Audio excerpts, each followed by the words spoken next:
Paano kung ang sakit na dumapo sa iyong kaanak hindi pangkaraniwan at walang abot kamay na lunas? Nalulungkot po.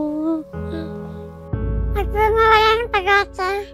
Kasi kahit ganito po tayo, may kakayahan po tayong gawin na hindi po kaya ng iba. Hanggang saan ang kayang tiisin mapagaan lang ang nararamdamang sakit ng mahal sa buhay?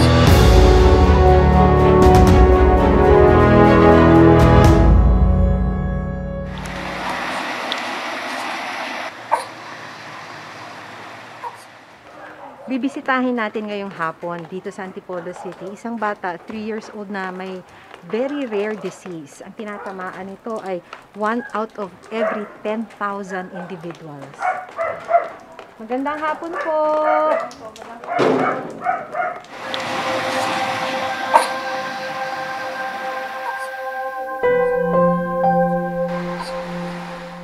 Ang batang si Catriona Grace Kagiwa o Kat-Kat nakalapag sa isang unan sa sofa. Dito siya binabantayan ng kanyang ina na si Cindy.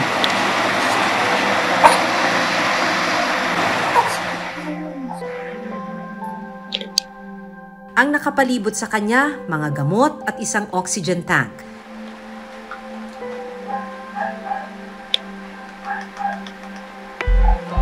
Ni minsan, hindi pa nararanasang uminom ni Kat-Kat ng gatas mula sa tsupon o kumain gamit ang bibig.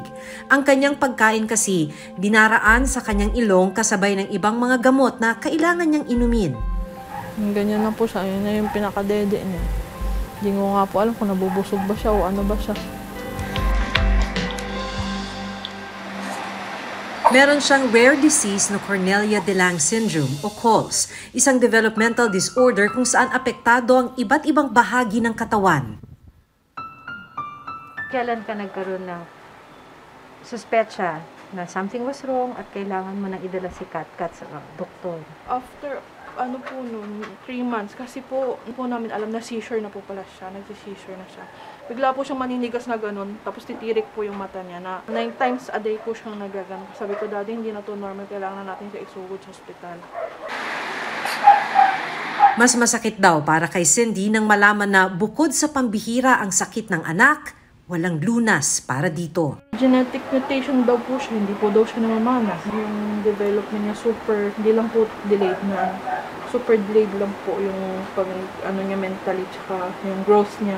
Sabi ng doktor nga, wala pong cure yung syndrome niya. But nag-search po ako kung may mga cases na kagaya ni Kat-Kat. Pero nung time ni Kat-Kat po, nang nag-search po ako, wala po eh. Araw-araw nakatabi ni Cindy si Kat-Kat para matutukan. Grabe po. Ang hirap sa dibdib. Kasi, siyempre, ang gandang bata eh. Na iniisip ko na hindi na siya magkakaroon ng normal na buhay. Kasi, yung condition niya po daw is lifetime. Tapos ikaw talagang buong buhay mo nakatutok kay Kat-Kat. Parang nag-stop po lahat kasi. Sa po kailangan unahin po. Hindi ko na po inisip yung sarili ko kung ano ba yung gusto ko. Basta maging okay na po siya. Kasi po yung pag nag-severe attack po siya, yung kala mo end niya na, parang ganun po. Kaya po pag nag-ready po kami dito naman, pag nag-atake siya ng asthma niya, oxygen, kailangan may naka-standby lagi. Sa isang araw, hindi bababa sa 3 o 4 na beses mag-seizure o magkumbulsyon si Kat-Kat. Delikado raw ito kapag hindi naaagapan. Mix po na seizure yung tonic-clonic na mix. Seizure siya nang bigla siya nag-jerk na gano'n tapos yung gano'n po. Rhythmically nag-jerk tapos po tumitirik po yung mata niya. Pag seizure nawawalan po ng oxygen sa brain kaya yun po yung masama. Kaya pagka ino-oxygen ko po niya. May sumpong ng hika ngayon si Kat-Kat, kaya binibigyan siya ng nebulizer every 8 hours yan sa loob ng 5 araw. Yung pagbabantay kay Kat-Kat talagang dapat bantay sarado dahil baka biglang magkaroon ng seizure. So yun, kailangan talaga agad ma-actionan yun. Company driver ang asawa ni Cindy at may 2 pa silang anak bukod kay Katkat.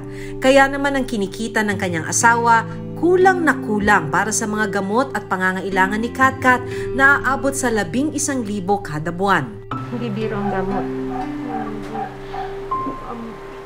Madami po siyang tinitik na gamot. Tingin din po yung isa sa mga ihirap din po yung gastos sa check-up, sa maintenance ng gamot, pagkain, gano'n. Milk, yung gano'n. Mga 6K po sa diaper tsaka milk pa lang po nila yun. Gamot po. Mga gano'n din po, 5,000 po. Mga vitamins, yung sa panghika, tsaka may iba pa pong supplement niya. Ganito kabusisi si Cindy sa pagbabantay ng kanyang anak. Mula nung ma-diagnose si Katkat, meron na siyang ganitong notebook. So, araw-araw ito na chart. Kada araw, binabantayan niya, may checklist kung nabigyan na ba ng gamot, yung para sa seizure, kung dumumi na, kung nagkaroon ba ng lagnat, fever, at kung nagka-seizure. At dahil hindi biro ang pag-aalaga kay Katkat, nagdesisyon si Cindy na mag-aral ng pagiging caregiver sa TESDA. Ginanap ko na po yung time na yun kasi, pero wala pa pong pandemic noon, before pandemic. Po biglang nag-pandemic po. Pang 5 modules ko na po sana. Ba't ginusto mo na mag-caregiver? Para po magkaroon din ng, syempre, ng knowledge po kahit paano, kung anong mga pwedeng first aid ko magawa para kay Katkat. May takot ka doon, ano? Yung lifespan. Opo, doon po talaga ako nagkaroon kasi sabi, bakit Lord, binigay niyo yung healing ko, pero kumbaga, hinahanda ko yung sarili ko pero hindi pa rin ready. Hindi ako kailanman magiging ready para i-let ko si Katkat.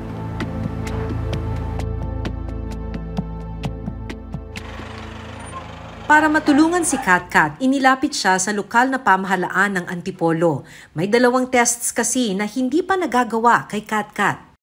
Kaya lang po naman po kami nandito kasi inano nga po ni doktora, kunin yung ano ng bata para kung sakali nga pong maibigay ko ano yung nararapat na tulong po dun sa bata. So bata ngayon po, bibisitahin niya lang Yes, parang makakuha ng impormasyon.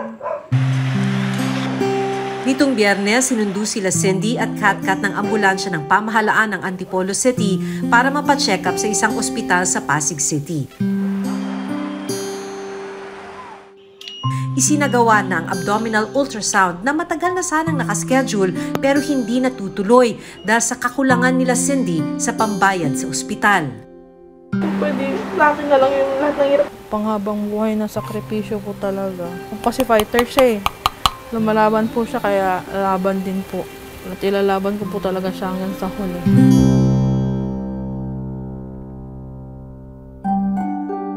Ang 24 na taong gulang na si Colleen, 14 na taon nang nilalabanan ng isang rare disease. Pero kailanman, hindi raw ito naging dahilan para panghinaan siya ng loob at mawalan ng pag-asa. 12 years old si Colleen nang ma-diagnose na may scleroderma. Isa itong sakit kung saan kumakapal at naninigas ang balat ng pasyente. It was pretty normal. But the only time na nag-trigger siya is na-dengue ako 4 times. And nung 4th time, super baba nung platelet ko. Tapos, nasalinan ako ng dugo. And after ako salinan ng dugo, naging parang kamatis po yung katawan ko. Na bloated, na namumula. So, nagpa-check na po kami sa dermatologist. And then, they referred us to a rheumatologist. And then, that's when we, one thing led to another. And then, na-diagnose po ako ng scleroderma. Dahil bata pa, nahirapan daw si Colleen na tanggapin ang kanyang sitwasyon noon. Natakot ako ng sobra to the point na ilang years akong in denial na may sakit ako. Nahihirapan din ako kasi syempre in-emphasize sa akin na scleroderma is a rare disorder. Magkakaroon ako ng arthritis even though I'm still a kid. So I was initially in denial and very scared. Katulad nga ng ibang rare disease, wala pang lunas sa sakit na ito.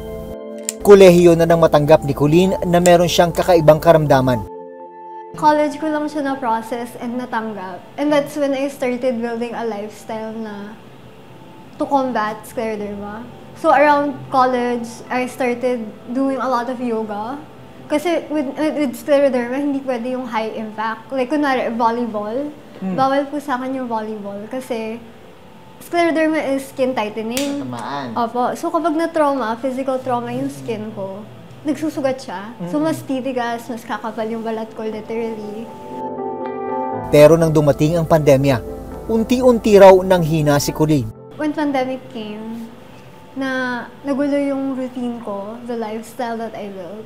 And then, my health took a turn for the worse. I was so at my lowest. Sobrang iyak ako ng iyak. Kasi first time ko maging bedridden. First time ko maramdaman na sobrang amplified ng chronic pain ko. Na to the point na walking is painful. As in, ang sakit niya talaga. Paano ka uli naka-recover? I'm still in the process of recovering. Yung diet ko before, kung pwede ba ako mag-fast food burger, ngayon hindi na pwede kasi sobrang lala ng inflammation ng katawan ko as proven by my lab test. Bukod sa tamang pagkain at ehersisyo, may mga iniinom ding gamot si Colleen para makatulong sa kanyang katawan. Right now, medication ko is, I have immunosuppressants. So, daily ko po siya iniinom. And since mataas yung inflammation ko, I drink prednisone. Itong mga treatment na to, mahal ito. Yung prednisone is relatively cheap. Okay. Thank God. Yung maintenance meds ko, siguro around 7,000 isang box and that's for 1.5 months. Malaki-laki din yun. Yes po. Swerte na lang ako na I came from a middle-class family. Pero aware naman ako na for other people who are not as fortunate, parang 50,000 na yun sa kanila. Thanks for asking this question. At kung dati nakararamdam siya ng takot dahil sa kanyang sakit, ngayon, isa siya sa mga nagbibigay ng pag-asa sa isang social media platform. I went viral. I could have just easily not done anything. Pero kasi, di ba nga, going back to when I was diagnosed ng 12, I was so lonely and scared. So ngayon, I'm trying to build a community that I wish I had when I got diagnosed. And syempre, iba na rin when it comes from someone who has the disorder itself. And last tip is have a good support system. Build it, nourish it. Find the good people, keep them. Sa mga struggles na ganyan, ang laking bagay ng mental, Yes, mental po. side na. Yes po. Paano mo sinapsych up yung sarili mo? With the mental health, I'm gonna be honest, I have a lot of bad days. Syempre, hindi ko naman papakita yun sa social media, di ba? Yung days na umiiyak ako, yung days na gusto ko na lang mag-give up. Pero yung mga days na yun, I remind myself to be gentle and to be kind sa sarili ko. Mahalaga rin daw para sa mga pasyenteng may rare disease ang pagkakaroon ng mga taong nakasuporta sa kanila. I'm not gonna lie I want to be honest kasi gusto ko ipakita yung realidad of dealing with it. There are days na I can't do it alone, period. I can't do it alone. And on the days na nakakalimutan ko na kaya ko, nire-remind ako ng mom ko, ng dad ko, ng partner ko, ng friends ko. So, ayun talaga, very crucial ang support system sa healing. Pero syempre, apart from the external, internal, kailangan mo rin tibayan yung loob mo. Kailangan mong piliin kasi healing is a choice. Maituturing na rare disease ang isang sakit kung isa sa kada 20,000 na tao ang tinatamaan nito. Ayon sa Department of Health, nasa 887 cases ng rare diseases ang nakarehistro sa kanilang ahensya.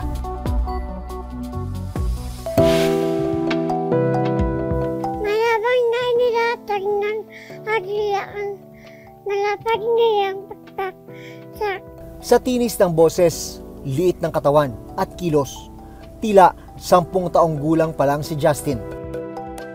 Pero si Justin, 24 na taong gulang na. Pero bakit nga ba tila tumigil sa paglaki si Justin? Dati, nakagagawa pa ng gawaing bahay si Justin.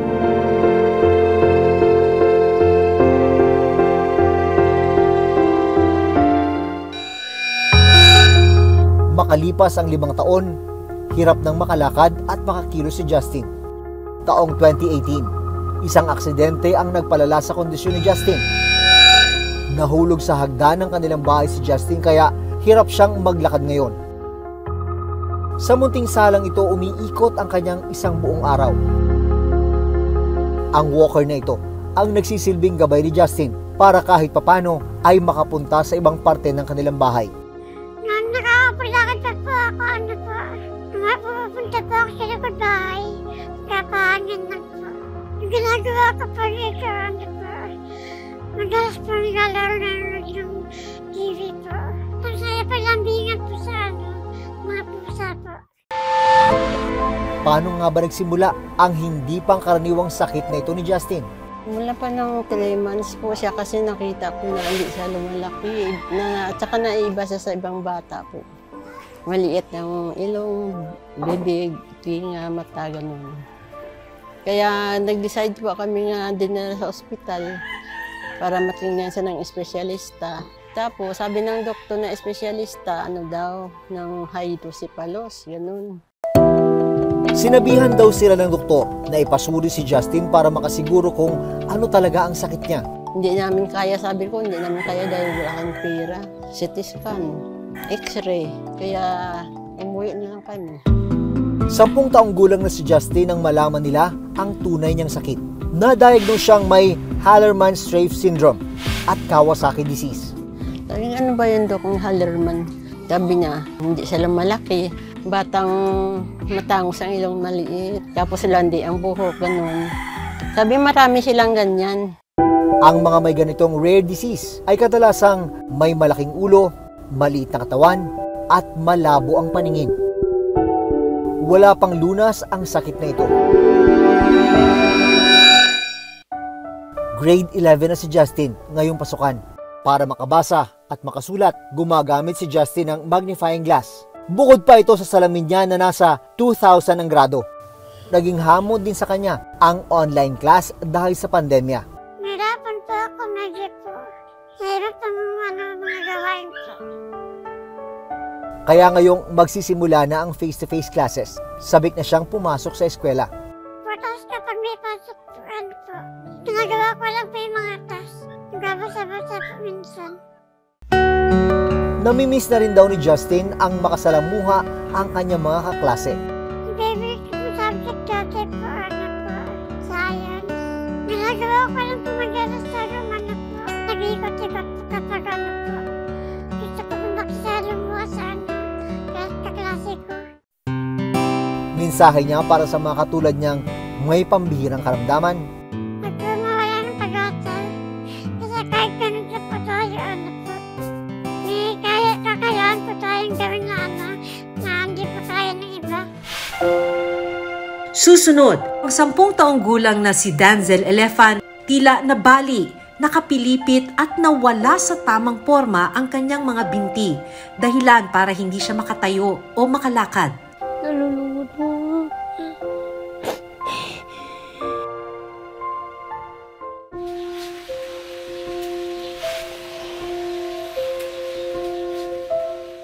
Tanghaling tapat, ilang batang naglalaro sa lansangan sa bayang ito sa Iloilo City. Pero ang 10 taong gulang na si Danzel Elefan ni minsan hindi ito naranasan. Tila nabali, nakapilipit at nawala sa tamang porma ang kanyang mga binti, dahilan para hindi siya makatayo o makalakad. Okay lang po kasi hindi naman ako makakaalis dito. Ano nga ba ang dahilan ng sakit ni Danzel?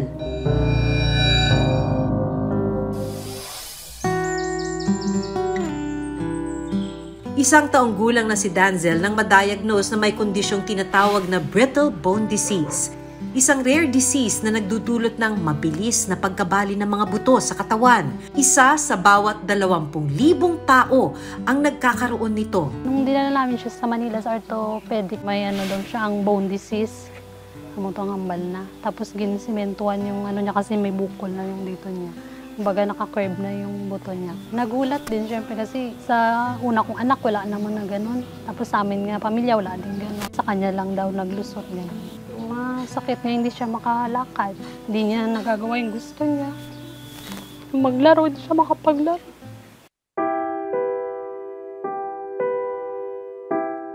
Simula noon, sa isang kawayang papag na lang naglalagi si Danzel. Ang ginabutangan naman, sir, kay galabot, bala siya das dalom, tiba si bala mahulog, for safety niya man. Si Flordeliza ang nag-aalaga kay Danzel at dalawa nitong kapatid. Pero mas tutok daw siya kay Danzel dahil anumang oras, pwede itong mahulog at mabalian ng buto. Nakakabahan, syempre, nervyos, tapos malungkot. Hindi mo maano yung anak mo nga, ganyan yung nararanasan niya. Pagkatapos pakainin, bibit-bitin ni Flordeliza ang anak para paliguan.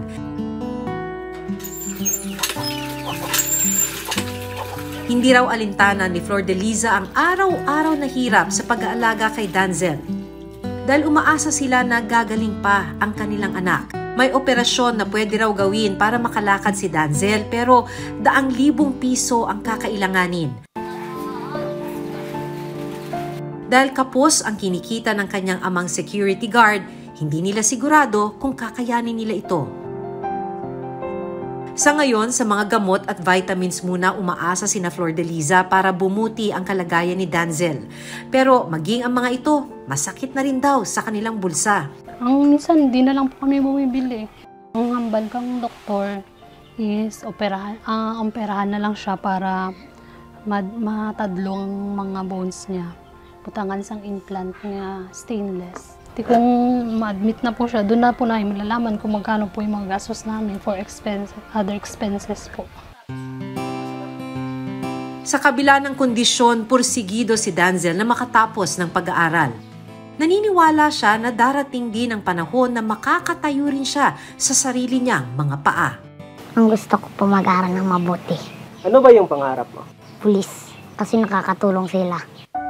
Para naman kay Flordeliza na araw-araw ding lumalaban para sa anak, sana raw ay hindi sumuko si Danzel. Naisip ko lang po, ang mahal na mahal ko po sila. Nalulungkot po. Ano masasabi ko, tulungan niyo ako, please.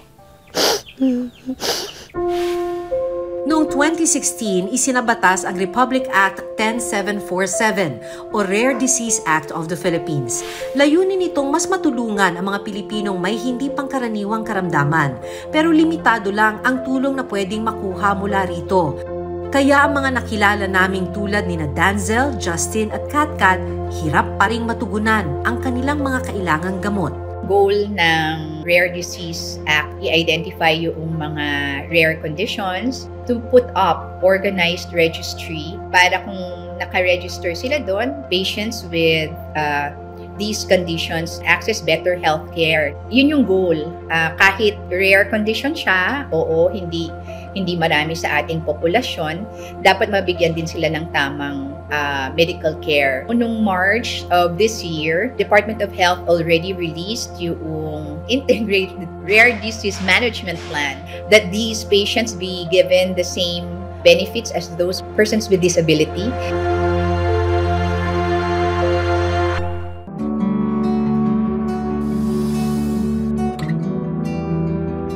Hindi man matanaw pa sa ngayon ang mga lunas sa mga kondisyon ni Danzel, Justin, Colleen at Katkat.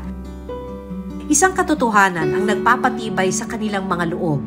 Hindi sila iiwanan at pababayaan ng kanilang mga magulang at pamilya na laging nakaalalay sa kanila. Hiling nila mabigyan sila ng dagdag na suporta para mas mapagaan ang mabigat nilang dinadala. Hiling ko po na anak po. Kaya po nag-maayos siya po. Lahat po.